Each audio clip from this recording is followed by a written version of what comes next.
In this case, we've been trying to help out with the San Onofre disaster down here. We know that Southern California Edison actually conspired, it looks like, with Mitsubishi Heavy Industries to put in faulty steam generators that they knew in advance were faulty. They had planned to upgrade this reactor from the start. They were planning to run it and produce more energy without ever getting permission to do so. They worked the system, and they've got their hands in the system at every level such that they were able to get by all the different types of hearings and so forth, and really evade. And at this point, what you got is unfortunately a type of groupthink that goes on. Both the NRC and Edison are involved in this sort of groupthink where everybody thinks the same way. Nobody's willing to say no to anything that happens. And as a result, you get a disaster like this because everyone's saying, yeah, it's fine, it'll work fine, without really checking on it. It is actually hard to make steam generators that work right when you're changing so many things that they change. They added tubes, they changed the configuration inside, all to make more steam so they could make more money without having to go through the process. We've got a whole bunch of people this afternoon that would like to just say a few words about their concern about the safety of the proposal, which is to restart this. They say at 70% is going to be safe. These people are some elected officials and activists at different groups, both from San Diego County and from up here in the Orange County area. First, I'd like to introduce Don Mosier, a Del Mar City Council member and Scripps Institute scientist, and he's really had worked with the Del Mar City Council to come out with a resolution suggesting that they have a hearing. So, Don. Thank you, Mike. I'm Don Mosier. I'm a City Council member in Del Mar, and we're one of 7 coastal cities that adopted a resolution asking the NRC to have a full license amendment hearing before restarting Unit 2. This is a safety issue for over 8 million people in the 50-mile radius of San Onofre. Safety is the most important topic for elected officials. Del Mar is only 32 miles downwind of San Onofre, so a disaster at San Onofre would impact our citizens as well as many others. I was gratified recently that the San Diego Union School District adopted a similar resolution opposing the restart without a hearing to protect the 135,000 school children in their district. And I would urge Orange County School District to do the same. We now know that these were flawed steam generators from the very start, and that the NRC at Southern California Edison has not been honest with the public about the problems with these steam generators. We think it's essential to have a full evidentiary hearing where we can hear testimony on both sides of the issue. We're getting input from nuclear engineers who tell us these generators are unsafe at any power level, and we need to find out what's right. The public needs to demand to know that these generators are safe before they're restarted. Thank you. Yeah. Thank you, Don. We're just going to jump right into the next speaker. This is going to be Mike Nichols, Mayor of Solana Beach. Come on, Mike. Thank you for this opportunity. My name is Mike Nichols, and I'm the mayor in Solana Beach.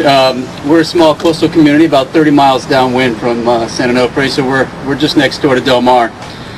I'm here to represent our citizens this afternoon and our entire city council, who has unanimously been supportive of the recommendation that Senator Barbara Boxer has been introducing, and we are very appreciative of her leadership on this issue. She's calling for a full comprehensive study of songs, including its engineering, design, safety, operational issues, plant security, and emergency preparedness before any of the generators are restarted, and we support that. Yeah. Yes. Yeah. You know, admittedly, I'm not a scientist, and I don't know if many of you are, but I don't think you need to be a scientist to understand the concerns and the dangers and everything that could go wrong from an environmental perspective, from a small accident that would affect our region's quality of life and our economic vitality. So the importance to get it right you can only do that one time, because once you have an accident, there's no going back. Public safety, as I mentioned, is government's most important responsibility, and the NRC is entrusted with that responsibility this evening. We are counting on them tonight on behalf of the 8 million residents in the region to order a thorough investigation and conduct a formal hearing into the issues at Songs, and not allow Unit 2 to start at this time. Thank you to all the dedicated individuals and groups that have been tirelessly bringing this to the attention of everyone in the public. Thank you very much, and look forward to seeing you all tonight at the meeting. Thank you. Thank you, Mike. That was important to talk about the Barbara Boxer and Representative Markley's letter that they sent to the NRC, and really pushing this forward at a high level to say, look, something has gone on here that's wrong. Grassroots organizations both in San Diego and in Orange County have been intensively involved in this. That's why we're here today. I'd like to introduce next a member of one of the groups that has been behind that and strong up here in the Orange County, and that's Gary Hedrick. Come on up, Gary. Hi. Thanks for everyone being here, and the honored speakers from the elected community. It's so important to have you here. You know, this is really hard for me to understand. When they first proposed, when Edison proposed that we're going to take a defective reactor and start it up, run it at 70% and see what happens, I would have thought the NRC would say, what are you thinking? Why would they even propose such a preposterous idea? And yet here we are, entrenched in a long, drawn-out debate, wondering, why is this so hard to understand? And on top of it, with the recent revelations from evidence being apparent, thank goodness to Boxer and Markey, we have evidence that NRC has documents that showed those generators shouldn't have been started in the first place. Now, why would we continue this discussion any further than this? We want the documents, you know? That's what this is about. No more hiding this stuff. We want the documents, and we want the data. And what are we messing around? NRC is here to protect us, right? We want the documents, and we want the data, and we want the public to be aware of what's going on. We don't trust the NRC anymore. That's it. Thank you, Gary. You know, years ago, this may not have been any big deal. Just a small leak out of a nuclear reactor, no problem. But guess what? We now see that these reactors can be extremely dangerous, including this incredibly large disaster in Fukushima. People over there are now having to live with radiation throughout their lives, and a part of Japan that will be eliminated from habitation probably for the rest of our lives, or maybe even forever. We're happy here tonight, this afternoon, to have a person from the Fukushima area to tell us about that. And her name is Kathy Iwani. Come on up, Kathy. As an evacuee of Japan after raising my daughters and living there for 25 years, I cannot stress enough that the 3 nuclear reactors in Fukushima continue to melt down, releasing tons of radioactive runoff water each and every day into our Pacific Ocean for the last almost 2 years. Contrary to popular belief, this disaster is nowhere to being completed or over. While the Japanese government and TEPCO, the people responsible for the meltdowns, feign decontamination, it is fact that these reactors are still too hot to cap, because in doing so, there would be explosions of unbelievable scale. They are so highly contaminated, in fact, that human workers cannot go in to begin repairs. Robots cannot even withstand the high temperatures. They just cease to operate. Commissioner William Madwood of the U.S. Nuclear Regulatory Commission, speaking about the Fukushima reactors recently, last year on October 12th in Washington, D.C., at a Senate Environment and Public Works Committee hearing in D.C., he said, and I quote, "It is difficult to underestimate the challenge of removing radioactive material from the area. There will need to be new technologies to accomplish the cleanup, and some of these technologies don't exist," he said. I lived 380 miles away from the Fukushima reactors in southwest Japan in a place called Wakayama. I lived with a Geiger counter measuring my food in the environment and also in the environment for a year before we made the decision to leave. I can attest to the fact that contamination in no way stays within the evacuation zone of 20 kilometers. Presently, 26 out of 47 prefectures in Japan are found to have trace measurements of radioactive cesium in their municipal water supplies. Now we're in San Onofre. Risking restart of the defective reactor number 2 at San Onofre is essentially rendering our children laboratory guinea pigs in Edison's nuclear experiment.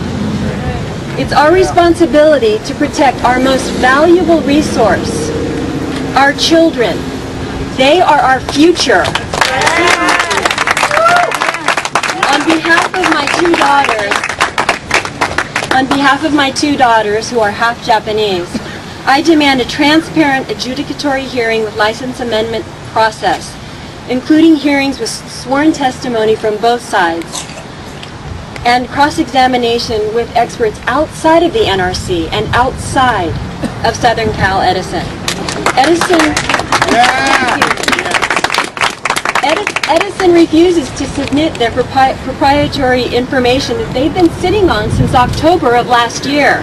If they are confident of safe restart of the San Onofre reactor in April, what do they have to hide? We demand transparency and nothing less.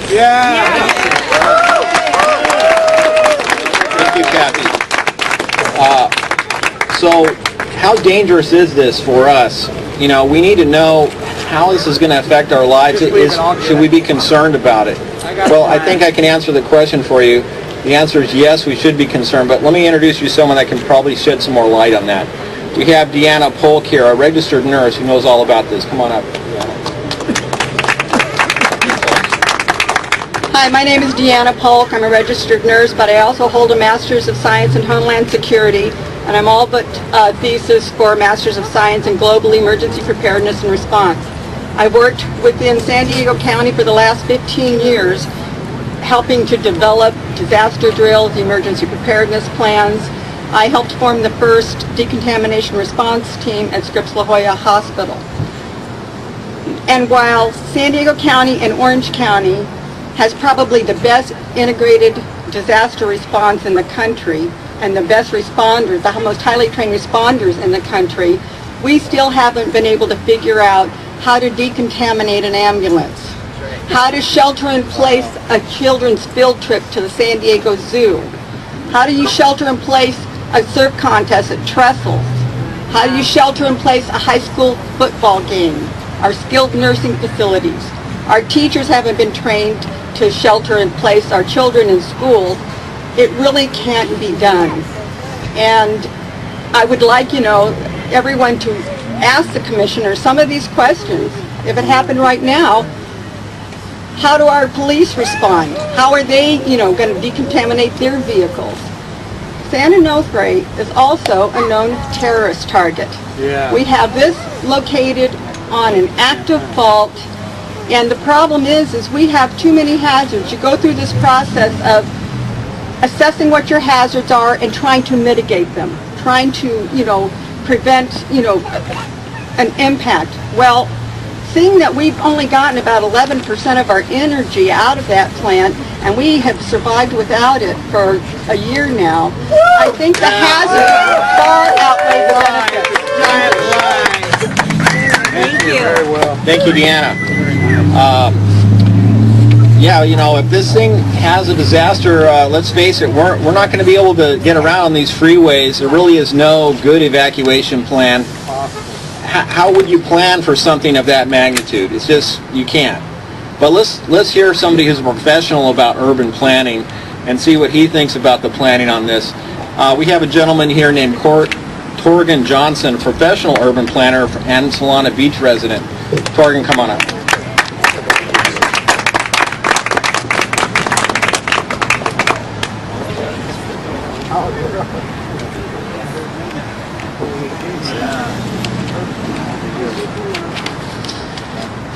My name is Torgan Johnson. I'm an urban planner, hold 2 degrees from Harvard, graduate degrees from Harvard in planning. And I want to first make a statement to Mr. Theodore Craver, the CEO of Edison International. I'd like to say, Ted, this is not a poster child for nuclear disasters. Yeah. This is my daughter. And she's the most precious thing in my life. What I saw when I watched the Fukushima disaster unfold was a radioactive plume travel so fast and so far. It traveled 5,500 miles in about 6 days and covered the entire Pacific Basin. Radioactive fallout was detected here in California at 181 times above safe levels at UC Berkeley's Nuclear Engineering Department.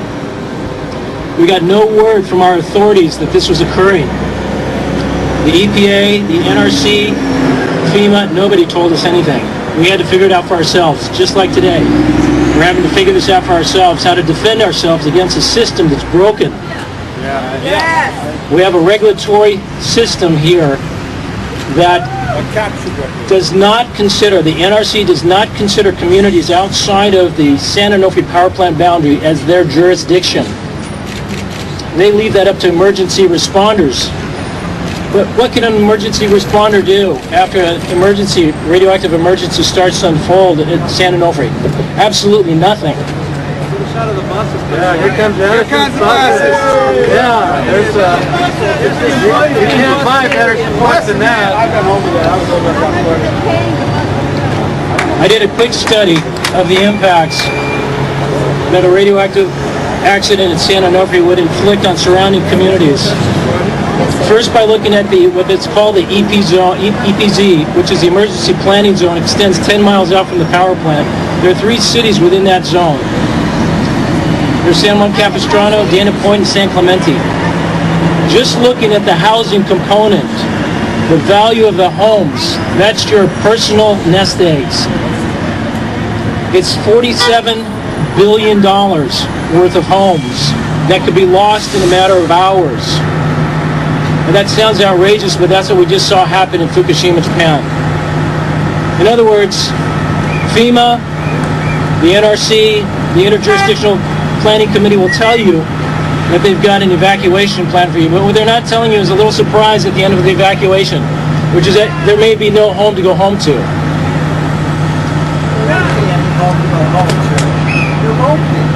And what I'd like to ask is that the NRC hold Edison accountable. First of all, to produce the documents that the public wants to see regarding the base data and all the documents related to the replacement of the steam generators at San Onofre. And secondly, to run those steam generator, the replacement project through a fully adjudicatory hearing and thorough license amendment process with independent experts and testimony under oath, and to not even think about restarting reactor number 2 before that process takes place. Thank you. Thank you, Torgan. You know, what we're up against here is, in fact, this is a type of for-profit organization that is linked into the government. You don't really have a choice about where your power comes from. They had an idea that you could go out and buy, get it from wherever you want. You can't do that anymore. Otherwise, everybody'd say not from a nuclear reactor, right? So we have to have these things here. As ratepayers, they take our money, then they spend it to promote their point of view. They spend it to bring in all of these workers that you see here on these buses. That's our ratepayer money bringing those people in. We had to pay for those people to come in here. That's money out of our pocket. These people are people that we pay to work. And they're coming in to fight for that one point of corporate point of view. Do we get any money from Sempra or Southern California Edison for our point of view?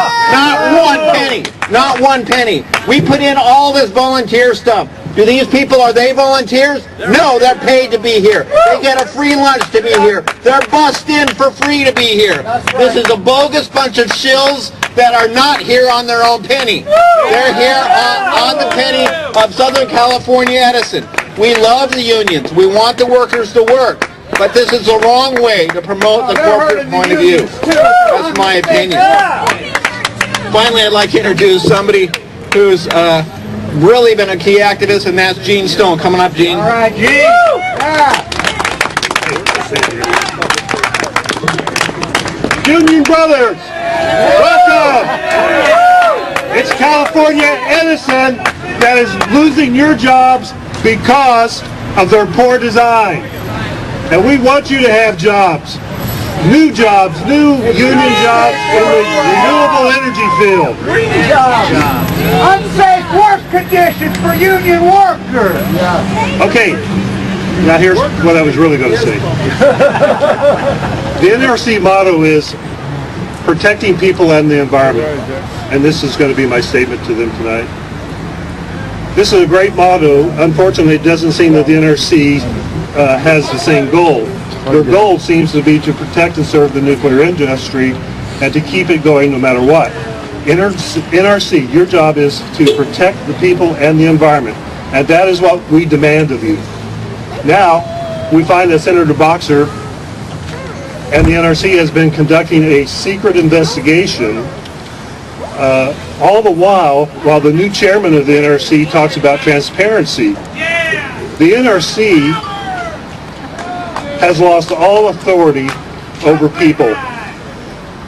Any government and any agency, once they lose their moral authority by not being transparent and reactive to the people, have lost all moral authority to govern this issue.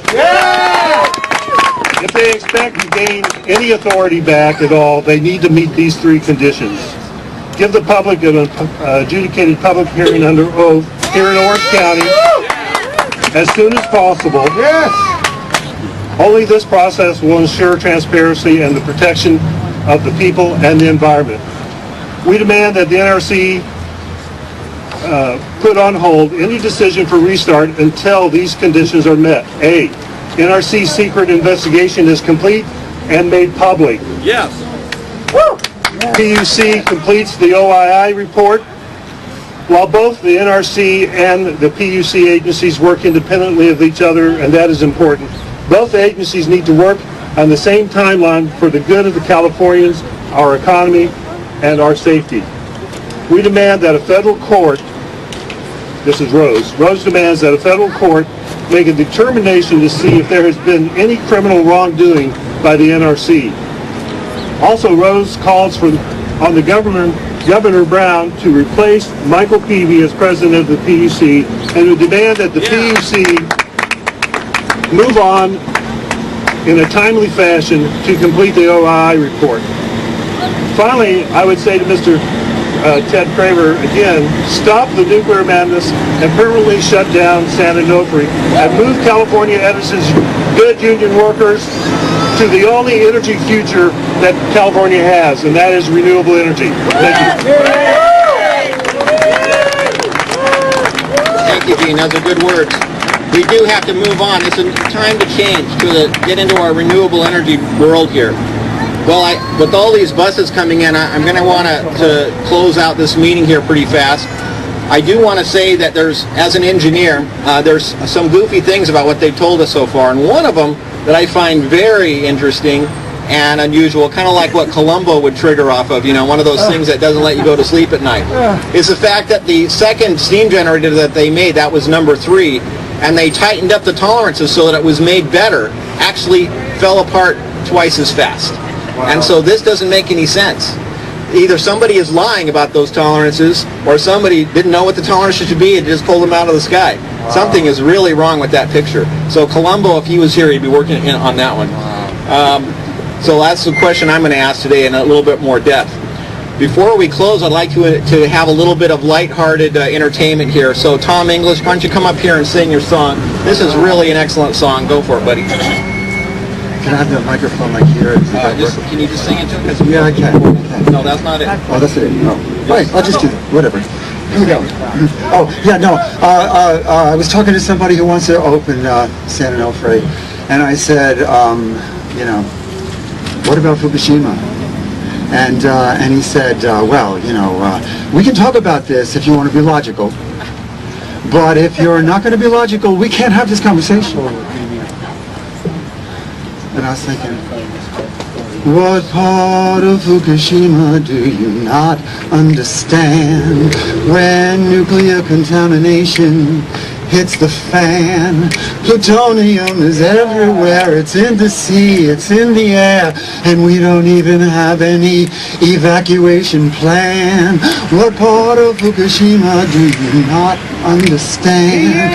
What part of Fukushima did you somehow miss when sure is shooting every time with things like this? Destruction rages like a flame, officials play and spin the blame, and all of us are racing, facing the abyss. What part of Fukushima did you somehow miss? Humankind is humankind, and we all make mistakes.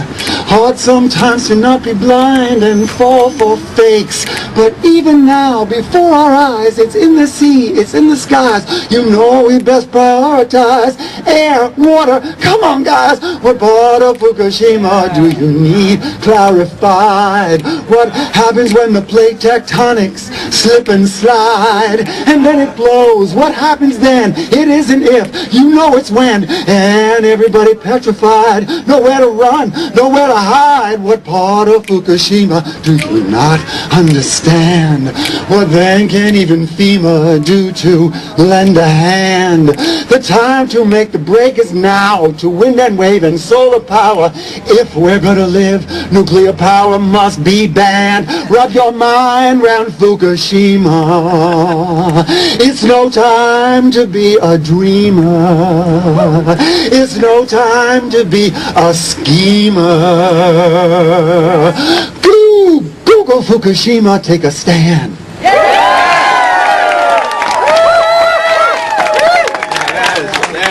That's really moving. Thank you, Tom. All right. They're not going to let us in the room until 5. All right. So I just want to let you know, despite my words about, not against the workers, but about how they're funded, unions were not formed to fight against people like us. We support the unions. The unions were formed so the workers could fight against their corporations. And they've got this thing turned around on its head here. So that the corporations now are running the unions against the people. And that's the wrong way. That's when the unions have gone off course, in my view. So we're not against the unions, so please do not pick fights with the unions or react to them, because they'll be trying to get us to do that. Yeah, we're all in this together. They're on our side, but they don't know it. Now, please, when you go in, we are going to be sometimes asking for you to give a cheer, perhaps inside. And what would it be like? 3 beats, like, no restart, shut it down. No restart, shut it down. No restart, shut it down. No restart, shut it down. No restart, shut it down. Okay, so you got that one good. Yeah, we have a handout inside. You're going to get more information, some ideas about what you can speak on. If you can speak from your heart what your point of view is on this, it's best to do it from yourself versus reading something else. But those are ideas. And I want to thank all the volunteers, all the speakers that came forward, the elected officials, Don and Mike, thank you very much. And everyone here that's at the rally, thank you for coming. We'll see you later at the meeting. Thank you.